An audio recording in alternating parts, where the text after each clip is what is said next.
This time on Rad Rat Video, we're talking about skateboarding slope style, skate video music, footprint insoles, and numbers. Let's get started.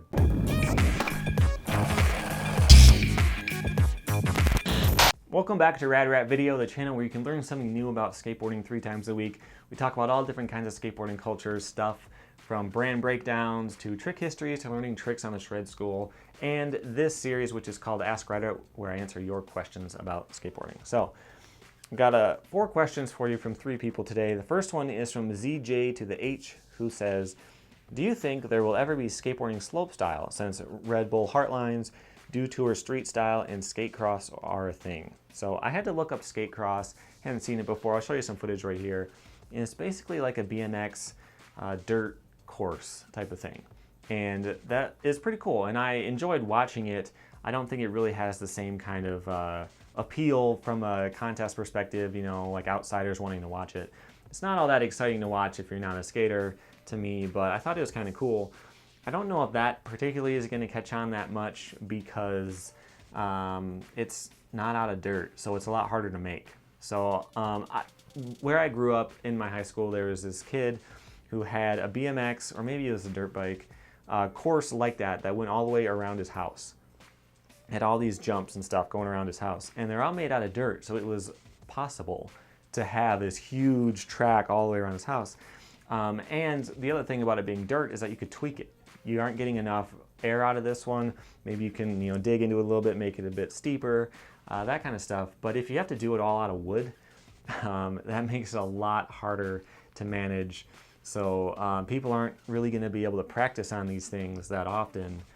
How many different skatecross courses are there going to be where you could actually go locally and work on it? So I don't know if that particularly is going to catch on in the same way. I think it's cool. I'm glad it exists, but that's really not going to be the next big thing. But he's talking about slope style, which I'm thinking about in snowboarding. You have like the street contest where there's the different kinds of grinds and stuff you can do. But you all have to do it downhill, and you can choose this thing or that thing. And to me, I don't really see why you'd want to do that with skateboarding. One of the best things about skateboarding is that you have some freedom. You don't have to do everything one direction. You can hit this thing over here, or you can go all the way the opposite way and do something no one thought of. And that's what makes it exciting and interesting. Trying to be more directional isn't really an upgrade to me, I don't think, in any way. So I don't know. I don't think any of these things are really going to be the next hot thing. I think the Big Air caught on, even though it's really expensive to build one and there aren't that many, just because of the crowd appeal. People who don't skate can watch that and be blown away by how much air they're getting and all that kind of stuff. So that's what makes that worth it. But this other stuff, I don't really see. I could be wrong. I guess we'll find out. Next question is from Jeff Thompson, who asks, how much influence do skate videos have on one's music taste? Song discovered via skate video reigns supreme in my daily playlist 15 years later. Am I the only one? No, you are not the only one, and I'm sure everyone in the comments will agree with you. Me personally, I am not a huge music guy. I don't have really broad tastes. I'll know a song if it came out while I was alive and I heard it on the radio. That's about it. So my wife in particular is a very musical person. She'll start singing a song that came out in 1982, and I have no idea what it is. But every now and then, I'll know something, and I'll be singing along to a song, and she'll be like, whoa, how do you know that? It's always because it's in a skate video. How do I know it's a Wonderful World by Louis Armstrong? Well, it's because Rodney Mullen used it in Plan B's Questionable. There's stuff like that all the time. If it was in one of my favorite skate videos, if it was in Tony Hawk 2 or something like that, then I'll know it and I'll sing along to it. I don't have a playlist of it that I keep going. But I definitely have broadened my musical tastes, mostly due to skateboarding, and I'm sure a lot of other people would agree. Last question is from S. Well, 2 questions. First one is, footprint insoles, do they work? This is kind of a tough one because I use some, but they aren't skateboard branded. I have like Dr. Scholl's or something.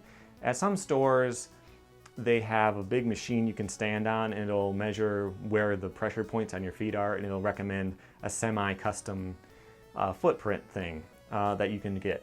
And I have some of those. I have a very flat foot. I used to have like custom molded orthotics when I was a kid. But that's good enough for now, and it really helps me in particular. I don't have very archy feet, so having a lot of arch support is a bad thing for me. This kind of helps with that. It does add a little bit of extra cushion, and I do like them. It helps a lot, and I think it was a good thing to get because of the knee problems I used to have, which are mostly gone at this point. But I think that the idea of having a shoe insole is a very good thing, but I haven't used any of the skate branded ones. I think the idea that they aren't customized in any way would be a downside. Having just a lot of cushion with nothing else, I don't really see if there's a big point unless you're getting really cheap shoes. If you're buying, you know, the basic stuff you can get, or you go into Walmart and buying the $10 shoes, throwing in those insoles could really make a big difference, but it's really tough.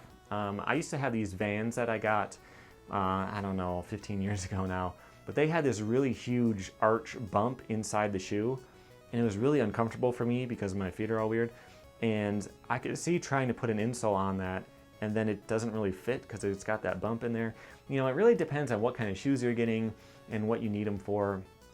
The theory of them is really good, but it just depends on what you've got. I would probably go with the customized ones personally, but I don't know. I haven't tried them. If you have, let him know below in the comments. Okay, S's second question was opinion on Guy and Costin leaving girl to start up Numbers.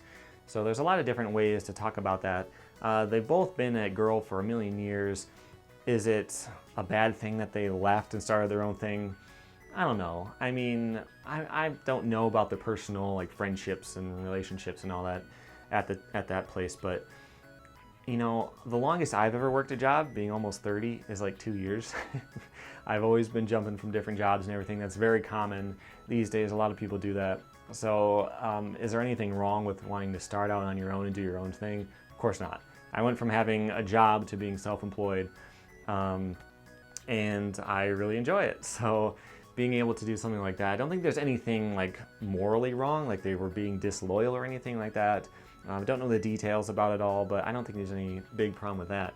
But about Numbers in particular, I've looked them up, and they don't make anything in the size I skate. I'm old, so I skate a 775. But I don't know. What's the point of it is kind of my question. When there's a new brand that comes out and they do all this heavy marketing push and everyone knows about this new deck brand, I always ask, what are they doing different? Did they come up with this new shape? Did they do some new technology? They're doing like vertical laminates and they're doing you know, something different. Do they have the slick bottom layer? What are they doing that sets them apart? And as far as I've been able to see, it's not much. It's just their graphics, you know, like it's just a new name and a new style of graphic. And there's nothing wrong with that, but it doesn't really excite me too much. I'm not running out to try one. Especially their first level, like their first series of graphics that they came out with, I didn't really even like that much. Some of their newer stuff is pretty cool. So I don't have a problem with it. I don't think there's anything wrong with it. I don't think that they aren't bad or that they're good. There's just another brand. Whatever, if you want to try them, go for it. But I don't think anyone's done anything wrong in making it, if that's what your question was exactly. So that's it for now. If you have any more questions, find my Twitter or Instagram links below and send them to me on there. I will get to them as soon as I can. And until next time, here's some more videos you might want to check out. Make sure you hit my logo on screen right there to subscribe. That way you can keep learning new things about skateboarding 3 times a week. Thanks for watching.